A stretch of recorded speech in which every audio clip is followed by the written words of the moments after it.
Hello student, today we are going to discuss about the algebraic expressions.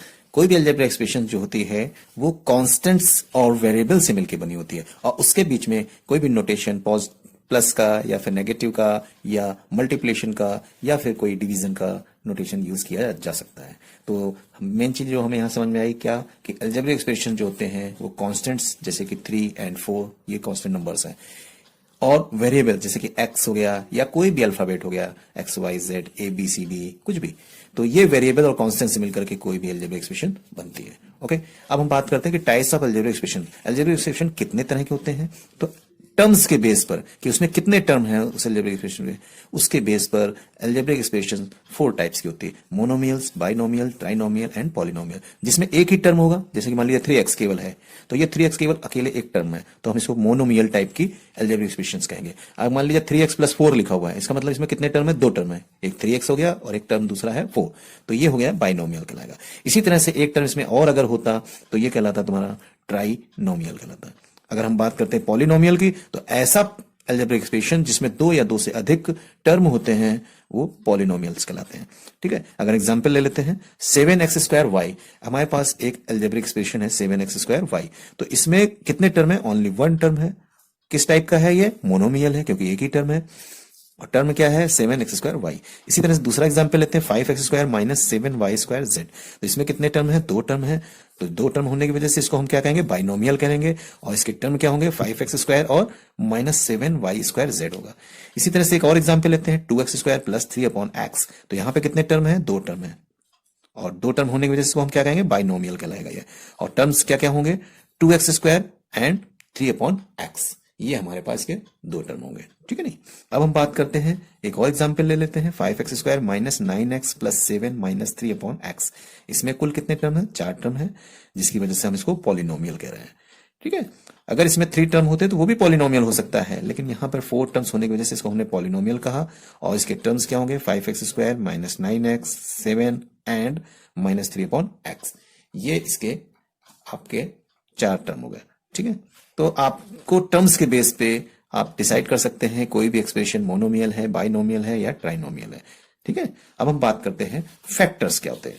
तो each variable और constant quantity multiplied together to form a product is called a factor of the product. अब example लेके समझते हैं, -10x² y एक कोई algebraic expression लिखी हुई है इस तरह से, तो इसमें 2 पार्ट होंगे, एक तो -10 जिसको कि न्यूमेरिकल फैक्टर कहेंगे जिसमें कि केवल न्यूमेरिकल पार्ट आ रहा है, और एक होगा x² y। देखिए इसमें दोनों वेरिएबल आ रहे हैं, x भी वेरिएबल है, y भी वेरिएबल है, तो इस पार्ट को हम कहते हैं लिटरल फैक्टर कहलाता है। लिटरल मतलब वेरिएबल होता है, तो ये लिटरल पार्ट आ गया, इसको हम लिटरल फैक्टर कहेंगे। राइट, तो 2 पार्ट हो गए हमारे किसी भी अलजेब्रिक एक्सप्रेशन के, एक तो न्यूमेरिकल फैक्टर और दूसरा लिटरल फैक्टर। ओके, अब हम बात करते हैं कि कांस्टेंट टर्म क्या कहलाता है, किसी भी अलजेब्रिक का कांस्टेंट टर्म क्या होता है। तो हम इसको एक एग्जांपल देकर समझ लेते हैं। कोई अलजेब्रिक एक्सप्रेशन इस तरह से लिखी हुई है 3x + 4। ठीक है, तो इसमें देख लीजिए एक ये टर्म है 3x और एक टर्म है 4, तो 3x वाले में तो वेरिएबल x आ रहा है, लेकिन इस वाले में कोई। हेलो स्टूडेंट, अब हम बात करते हैं कॉफिशिएंट्स। कॉफिशिएंट किसे कहते हैं, किसी भी अलजेब्रिक एक्सप्रेशन, जैसे कि मान लिया एग्जांपल लेते हैं 7x² - 5x² y + 10, इस टाइप से कोई अलजेब्रिक एक्सप्रेशन लिखी हुई है, तो इसमें एक टर्म ले लो, जैसे ये वाला ले लो -5x² y वाला टर्म ले लेते हैं, तो इसमें लिटरल कॉफिशिएंट क्या होगा, x² y होगा। इसके 2 पार्ट होंगे, लिटरल कॉफिशिएंट और न्यूमेरिकल पार्ट वाला न्यूमेरिकल कॉफिशिएंट। तो न्यूमेरिकल कॉफिशिएंट क्या होगा, -5 हो जाएगा। -5 मतलब एक तो साइन आ गया माइनस का और उसमें साथ में न्यूमेरिकल पार्ट आ गया, that is the numerical coefficient.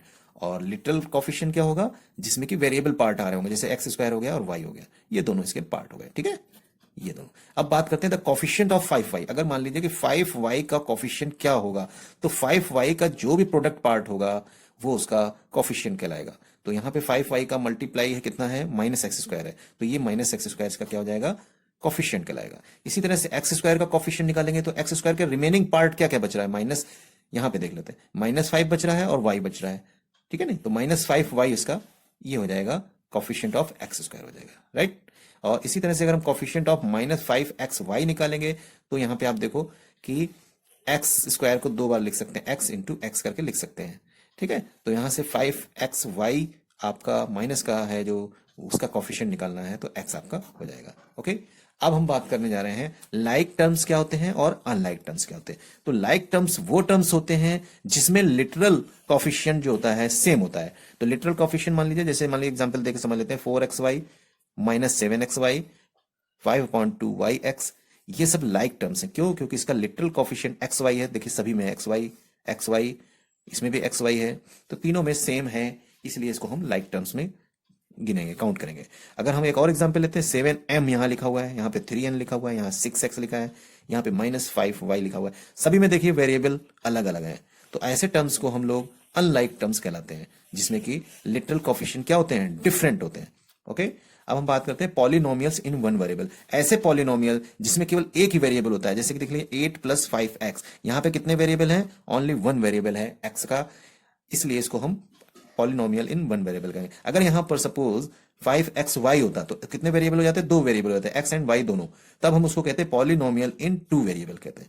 जैसे कि यहाँ पे देखिए एग्जांपल भी लिया है 5x² + 3xy, तो टोटल यहाँ पे कितने वेरिएबल हो गए, x एंड y, यानी कि दो वेरिएबल हैं, इसलिए हम इसको कहेंगे पॉलिनोमियल्स इन टू वेरिएबल।